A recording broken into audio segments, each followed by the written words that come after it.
खोज में लग जाती है। पुलिस जब इन दोनों की खोज में लग जाती है तो काफ़ी इनका खोजबीन की जाती है, काफ़ी लंबा टाइम जो है वो बीत जाता है, लेकिन इनका कुछ भी कहीं पर भी कोई पता नहीं चलता है। और जब इन लोगों का पता चलता है तो काफ़ी वक्त बीत गया होता है। पुलिस जो है वो एक कदम उठाती है। पुलिस के कदम उठाने से जो है वो इनके परिजन भी काफ़ी हैरान रह जाते हैं।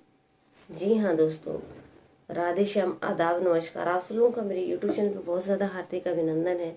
दिल की गहराइयों से मैं आप सब लोगों का बहुत ज़्यादा हार्दिक अभिनंदन करती हूँ। दोस्तों, अगर आप लोगों ने मेरे चैनल को सब्सक्राइब नहीं किया है, हाथ जोड़ के विनती है कि सब्सक्राइब कीजिए और रोज क्राइम की कहानियाँ सुनने का आनंद लीजिए। तो चलिए दोस्तों, आज की कहानी हम शुरू करते हैं उत्तर प्रदेश के कानपुर देहात से। उत्तर प्रदेश के कानपुर देहात की जो है वो ये कहानी है, जहाँ पे बैजू खैरा नाम की जगह की जो है वो ये कहानी है। वहाँ पे प्रवीण नाम का एक लड़का रहता है और पास ही गांव में जो है वो एक लड़की रहती है। अब क्या होता है कि दोनों में बातें होने लगती हैं, दोनों एक दूसरे को पसंद करने लगते हैं और बात इतनी आगे बढ़ जाती है कि दोनों में प्यार हो जाता है। अब भाई जब दोनों में प्यार हो गया है तो दोनों जो हैं वो शादी करना चाहते हैं। और लेकिन बात यहाँ पे सबसे बड़ी ये थी कि घर वाले जो हैं वो बिल्कुल भी राजी नहीं हैं। अब घर वाले जो हैं वो इन दोनों की शादी के लिए बिल्कुल भी राजी नहीं हैं और इधर ये दोनों जो हैं वो आपस में प्रेम करते हैं और शादी करने के लिए एकदम पागल है। अब घर वाले, ये ना लड़की के घर वाले एक दूसरे से तैयार हो रहे हैं, ना लड़के के घर वाले जो हैं वो एक दूसरे से तैयार हो रहे हैं। अब होता क्या है कि प्रवीण जो है वो पड़ोस में ही रहने वाले लड़की से बात करता है कि क्यों ना वो कुछ ऐसा करें जिससे वो हमेशा हमेशा के लिए एक दूसरे के हो जाएं। अब प्रवीण क्या करता है कि उस लड़की को 10 मार्च 2024 को लेकर के घर से फरार हो जाता है। घर से लड़की भी जो है वो उसके साथ चली जाती है। प्रवीण जो है वो उसको ले जा करके गुजरात के अहमदाबाद में एक होटल में कमरा लेते हैं और दोनों वहाँ रहने लगते हैं। अब क्या हुआ, जब ये तो भी नेचुरल बात है कि जब घर वालों को पता चले कि उनकी लड़की जो है वो घर छोड़ करके चली गई है तो घर वाले काफ़ी परेशान होंगे, हैरान होंगे। और वहाँ का माहौल बहुत ही ख़राब था, घर वाले बहुत ज़्यादा दुखी थे, परेशान थे। लेकिन लड़की का कुछ भी पता नहीं चल रहा था कि आखिर इनकी लड़की गई तो लड़की कहाँ गई। अब दिन रात वो पुलिस में उन्होंने कंप्लेन कर दी, दिन रात वो खुद भी लड़की को ढूंढ रहे थे। लेकिन घर वालों को बाद में पता चला कि जो उनके पड़ोस के गांव में प्रवीण नाम का लड़का है वो भी घर से फरार है। तो उनके घर वालों को पूरी विश्वास हो गया कि ये दोनों जो है वो घर से भाग गए हैं। पुलिस जो है वो खोजबीन खूब करती है, लेकिन पुलिस के हाथ में जो है वो कोई भी सुराग नहीं आता है कि आखिर ये दोनों गए तो कहाँ गए। बहुत ज़्यादा घर वाले परेशान हैं, लेकिन ये दोनों जो है वो गुजरात के अहमदाबाद में रह रहे हैं।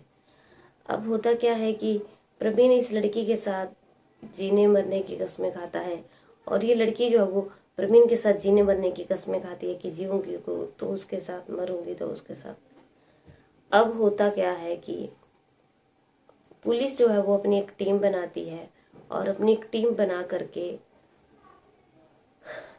गुजरात भेजती है, क्योंकि उसके घर वालों को शक था कि वो गुजरात गया हुआ है।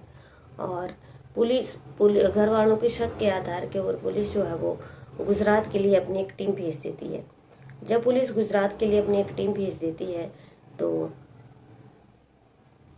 दोनों जो है वो वहाँ पे मिल जाते हैं। अब ये जब दोनों वहाँ पे मिल जाते हैं तो पुलिस भी काफ़ी हैरान हो जाती है कि ऐसे कैसे हो सकता है कि ये दोनों जो हैं वो यहाँ पे हों।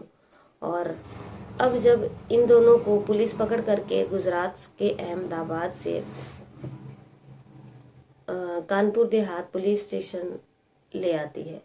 और जब ये पुलिस स्टेशन में ले आती है तो इन दोनों के बयान दर्ज किए जाते हैं। लड़का जो है वो, लड़की की उम्र 18 साल से ऊपर है, बालिग है, और लड़की की उम्र जो है वो भी 18 साल से ऊपर है, बालिग है। लड़के की उम्र 24 है, लड़की की उम्र जो है वो 22 साल है।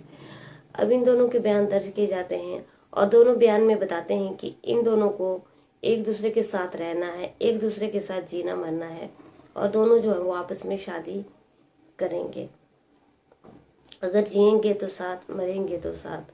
पुलिस देख करके उनके प्यार को काफ़ी हैरान हो जाती है कि इस दुनिया में ऐसे प्यार करने वाले भी हैं क्या। और वहीं पे मंदिर, पुलिस स्टेशन में एक अंदर ही जो है वो एक शिव मंदिर बना होता है, और पुलिस अपनी रजामंदगी से जो है वो इन दोनों की शादी करवा देती है। और जब इन दोनों की शादी करवा देती है तो ये दोनों काफ़ी खुश होते हैं।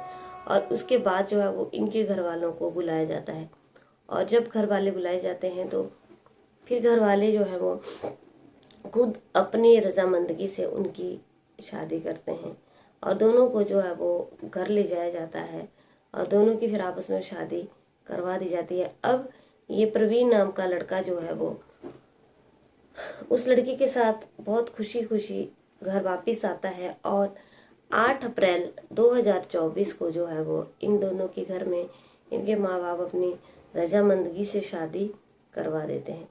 दोस्तों, आज की कहानी हमारी सिर्फ इतनी ही थी, लेकिन मैं आप लोगों को एक चीज़ बता देना चाहती हूँ कि आज की कहानी से हमें क्या सीख मिलती है। दोस्तों, आज की कहानी से हमें यही सीख मिलती है कि बहुत सारी कहानी ऐसी होती हैं, देखो कि लड़के ने जहर खा लिया और लड़के भाग गया, और लड़की का कोई पता नहीं है, लड़की को मार दिया और उसको वो कर दिया, किसी ने वो कर लिया, कोई आत्महत्या कर ली। उन चीज़ों से तो सबसे बेस्ट ये है कि जो आपस में शादी करना चाहते हैं उनकी शादी करवा दी जाए। बाकी उनकी ज़िंदगी में जो होगा वही भुगतेंगे, क्योंकि माँ बाप जो है वो दोस्तों हमेशा जन्म दे सकते हैं, कर्म जो है वो इंसान अपना बना करके खुद लाता है। जैसा उसने कर्म किए होंगे वैसे उसे फल भोगने होंगे।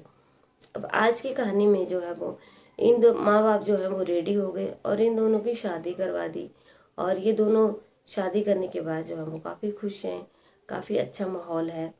तो अब जो है वो घर में सारे खुश हैं, ये भी नहीं है कि कोई दुखी या कोई परेशान है और कुछ किसी को कुछ हो गया। तो मेरा सिर्फ ये बताने का यही उद्देश्य है कि माँ बाप जो हैं वो कर्म नहीं बना सकते, कर्म जो है वो बना करके हर इंसान अपने खुद लेकर के आता है। और उम्मीद करती हूँ दोस्तों आज की कहानी आपको पसंद आई होगी। अगर पसंद आई है तो आप ज़रूर मेरे चैनल को सब्सक्राइब करना, लाइक करना, शेयर करना, कमेंट ज़रूर करना। और मेरे आप लोगों से हाथ जोड़ के विनती है कि चैनल को सब्सक्राइब नहीं किया है दोस्तों ज़रूर सब्सक्राइब करना। आपका सब्सक्रिप्शन मेरे लिए बहुत ही ज़्यादा मोटिवेशन का काम करता है, और मैं अपने चैनल पे ऐसे मोटिवेशनल कहानियाँ लेकर के रोज़ आती हूँ जो कि क्राइम की कहानी होती हैं। बाकी दोस्तों बता दूं कि ये तो ये लोग जो घर से भाग गए, ये इस कहानी में ये क्राइम ही था, घर से भागना नहीं चाहिए था। लेकिन जो लोग घर से भाग गए, अब माँ बाप काफ़ी परेशान हुए, माँ बाप को कुछ भी पता नहीं चला कि ये लोग कहाँ गए हैं। लेकिन लास्ट में जो है वो ये लोग मिल गए, बहुत अच्छा हुआ, राजी खुशी सब हैं। चलते हैं कि कल की कहानी में आप लोगों से फिर से मिलती हूँ, तब तक बने रहिए मेरे चैनल पे। जय हिंद, जय भारत।